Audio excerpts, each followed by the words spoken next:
Hello everyone, you can call me Rain Mercury, and welcome back to How to Play Starbound. Now, our next goal is to make an axe with which to chop wood. So we're going to have to chop one more tree with our matter manipulator, which isn't fun, but you should only ever have to do it twice. Because the next thing you'll want to make is an axe. And we are going to show you how.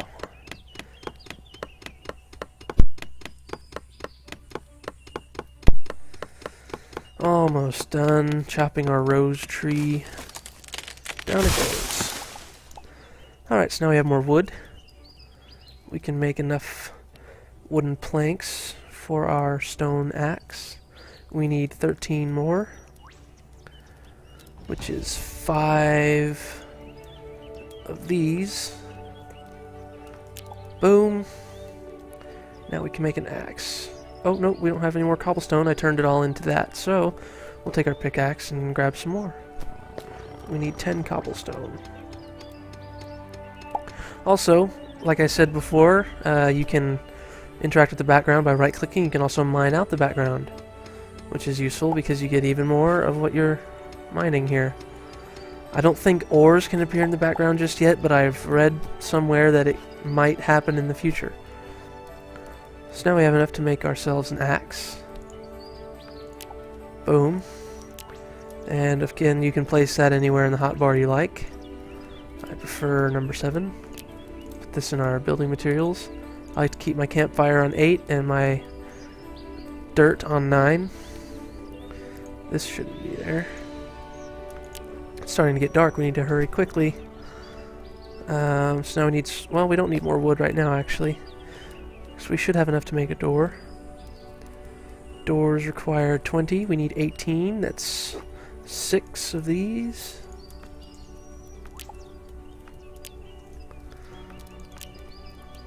Oh, we don't need to do that. We need to craft a door. And now we're protected. This is a good opportunity to dig down so we can get some dirt to use for the background. And again, to target to target just a single block, you hold shift.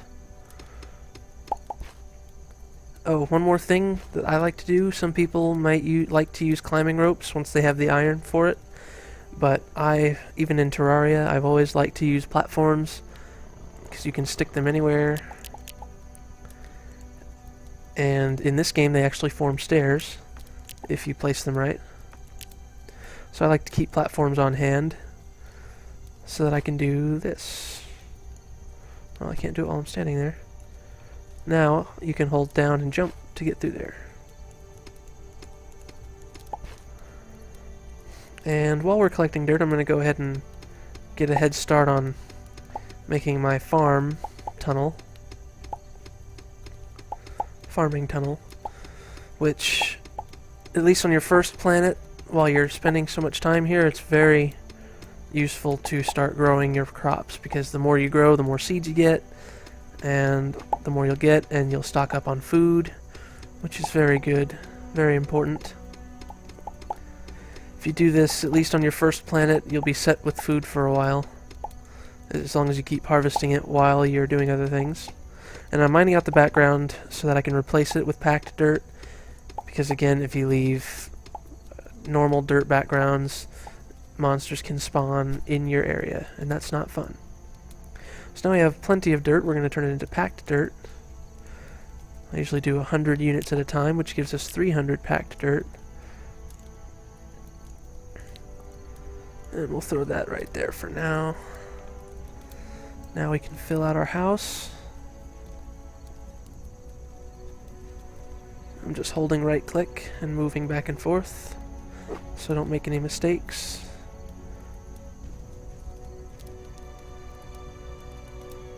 Okay, and down here also.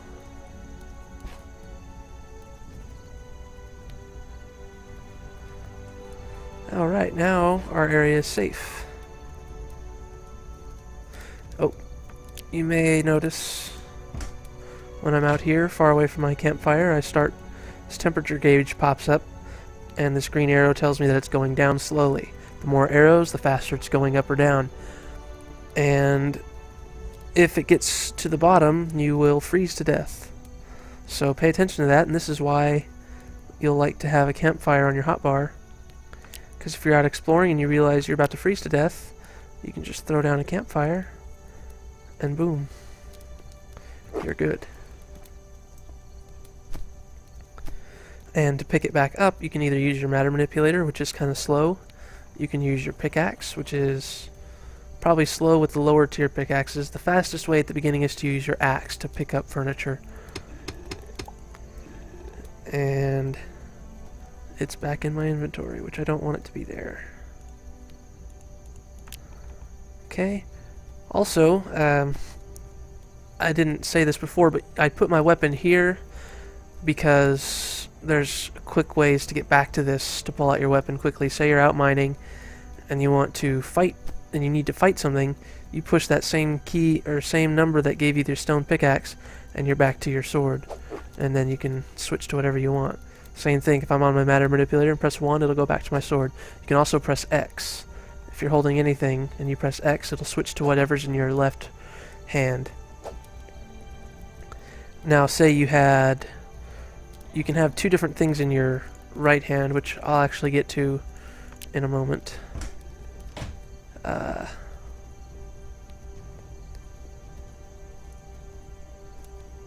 Let's see. Next, we need. We need a stone hoe so we can plant our seeds, which needs some wood planks. 25 of them, and I need more wood. Time to chop a tree, and this time you'll see how much faster it is. Oh lordy. I knew that was coming. How do I... Oh.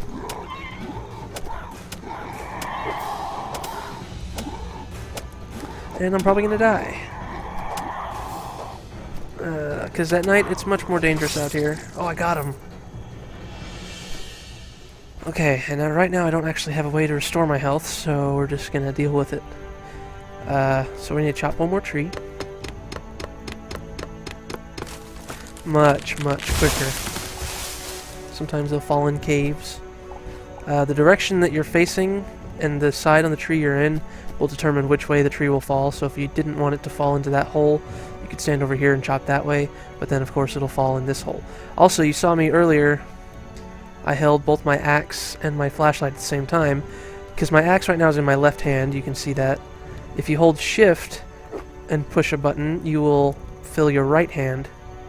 And for one-handed items, you can do this, you can dual wield. So now I can chop things with my axe while I have my flashlight out. So that works with any one-handed items. If you have one in your left hand, use shift to select the other. You can also shift mouse wheel. And normal mouse wheel will do your left hand. So now we have some more wood.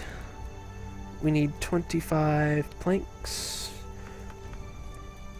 Which, to get that, we need to do 9 planks. I'm getting pretty hungry, just popped up there. I still don't have any food though. But we're about to fix that by planting our seeds. So now we've got our hoe on. You use this on dirt, holding shift to walk slower. You till the dirt, and once it's tilled, you can throw the seeds in straight from your inventory. Just grab them and click, click, click. Or you can click the first spot, hold down the click, and move across to automatically plant all your seeds. And now they're planted. Now if you ever need to dig them up for whatever reason, you can use basically anything you would use for furniture. And if you do so, you'll get back your seed. If you do this at any time before it's fully grown, you'll get your seeds back.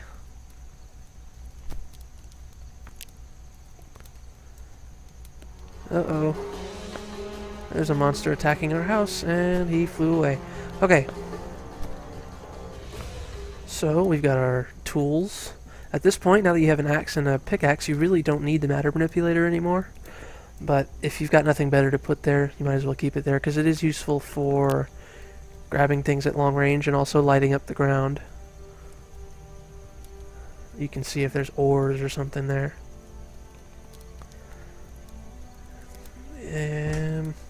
So let's see if we can learn how to heal. Got this guy down here. What we need to heal is plant fibers, which I'm not seeing anything on the surface, except here we go. Now in caves like this you'll find vines growing, or you may find vines growing like this. If you do, you're in luck, because this is how you get plant fibers. The most common way to get plant fibers. You chop it at the base and they'll fall down and you get some plant fibers. 21 plant fibers. Now, once you have them, press C to open up your crafting, and you can make two things that are necessary: a hunting bow, which is how you get meat from monsters, and your bandages. Now, I would turn as many. If you press left on this, it'll automatically fill in how many you can craft. Craft those up. Definitely keep these on your hotbar, because you will need them frequently. And then once you have them selected, just click, and this is how you use any item that's on your hotbar, such as food. You can also, if you had it in your inventory, take it out and click outside to use it. And what bandages actually do is give you a short health regeneration effect. And it is your only way to heal right now until you craft a bed, which you can do out of wood. Using a bed is a slower, but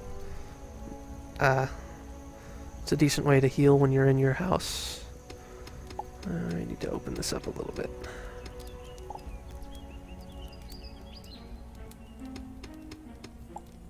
It's finally morning again. You can also build from your inventory, same as, oopsie. Make sure you right click to do the background and left click to do the foreground. There we go. Still pretty hungry, but we may have to... Oh, did I craft the bow? I did. So here's an example. Even if you have two-handed items, which these are, you can put them in the left and right and press Z to swap between them. Even if you're doing other things, pressing Z will swap your left and right hand items, and you can press X to get back to them. So we'll pick on our poor little guy here. Actually, let's shoot him. The bow uses energy, as you can see, pulling the string back and firing uses energy, so you can't fire super fast. Also, the way the bow works is you pull it back and it gets stronger. When it flashes, that's the optimal time to release. You'll get a more powerful arrow. If you wait too long, you'll lose that bonus. But regardless, even going all the way is better than just tapping. For one, you don't get much distance, and second, you don't get much power. So maybe we will pick on this guy. I'm going to shoot him in the top of the head. And you don't actually have to, use your bow to fight them. You just have to get the finishing blow in order to get meat and leather. And this one dropped leather. So we'll need to do some more hunting. Try to get a piece of meat, which is our quest at the moment. Oh, there's 4 of them there. We don't want to alert them all, so... Oh, they saw me. Okay, well, we're going to fight you guys off with the sword, pressing Z to switch quickly to my sword. An interesting thing about enemies or monsters in this game is they don't hurt you by touching you, they hurt you with their attack animations. So, and you can see when they're doing an attack up here where this appears. See how it says charge? That means the one that I just hit is using that right now. So when you're fighting something, that will change to show what they're doing at the moment. If there's nothing there, they usually can't hurt you. But in general, it's good to avoid touching monsters, because that's when they can hurt you the best. Okay, we got 2 pieces of meat. That's enough for now. Come back home and E on your campfire, and you can get to campsite cooking. think we're just about out of time, so we'll end it here. But you'll just click and drag, or click and drop your raw alien meat in the first slot. Click cook. You'll get 2 pieces of cooked alien meat. Now I like to keep this on my... Oh, it also does that while you're in the quest. It'll automatically put it in your inventory. That quest is complete. Next quest is to craft a furnace. We'll get to that next time. Before we leave, I will say you definitely want to keep your food on your hotbar. And then you can just either scroll to it or press your button and left click to eat some. Normally it pops up the hunger thing. It didn't this time. But cooked alien meat does about 3 bars. Or does exactly 3 bars. And see, now my hunger is completely full.